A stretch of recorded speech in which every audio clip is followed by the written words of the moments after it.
श्रीराम समर्थ. परमेश्वराच्या भक्तीचा राजमार्ग. परमात्म्याची ज्याने ओळख होते ते ज्ञान. अन्य ज्ञान हे केवळ शब्दांचे अवडंबरच होय. परमात्मा नुसत्या ज्ञानाने ओळखता येणार नाही, भक्ती केल्यानेच तो ओळखता येईल.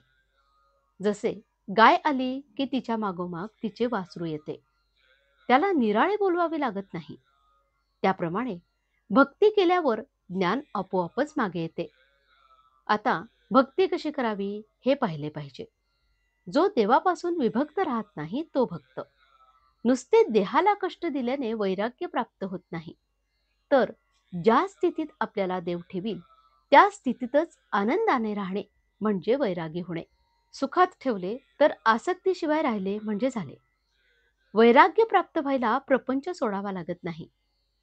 साधू संत प्रपंच सोडून राहत नाहीत, किंबहुना ते आपल्यापेक्षाही उत्तम प्रपंच करतात, पण मनातून त्यांना त्यात आसक्ती नसते.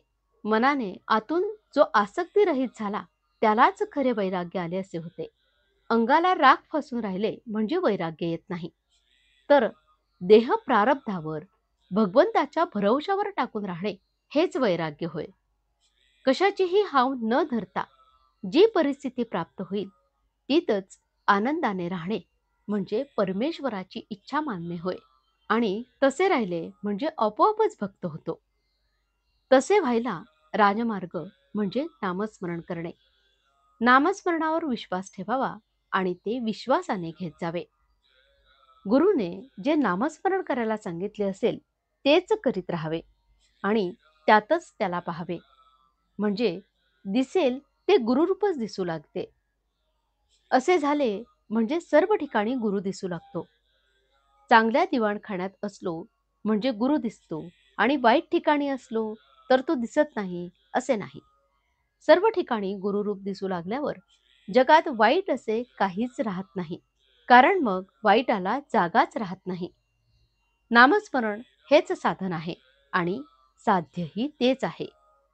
दुसऱ्या कुणीही काहीही सांगितले तरी त्यावर विश्वास ठेवू नये. नामस्मरण हेच सत्य. त्यावर इतका विश्वास ठेवा की त्याशिवाय जगात दुसरे काही नाही. एवढा विश्वास अंगी बांधल्यावर देव काही लांब नाही, तुमच्या जवळच आहे. प्रपंचावर जी आसक्ती करता ती तिथून काढून परमार्थावर ठेवा, म्हणजे परमार्थ कठीण नाही. गुरुला अनन्य शरण जाणे म्हणजेच आपला मीपणा नाहीसा करणे होय. मीपणा समूळ गेल्याशिवाय अनन्य शरण होता येणार नाही. मीपणा हा गुरुने सांगितलेले नामस्मरण करीत राहिल्याने जातो, म्हणून सतत नामस्मरण करीत असावे. आजचे बोधवचन. वैराग्य हे वृत्तीत असते. भगवंताने जे दिले त्यात समाधान असून इतर काही हवे असे न वाटणे हे वैराग्य.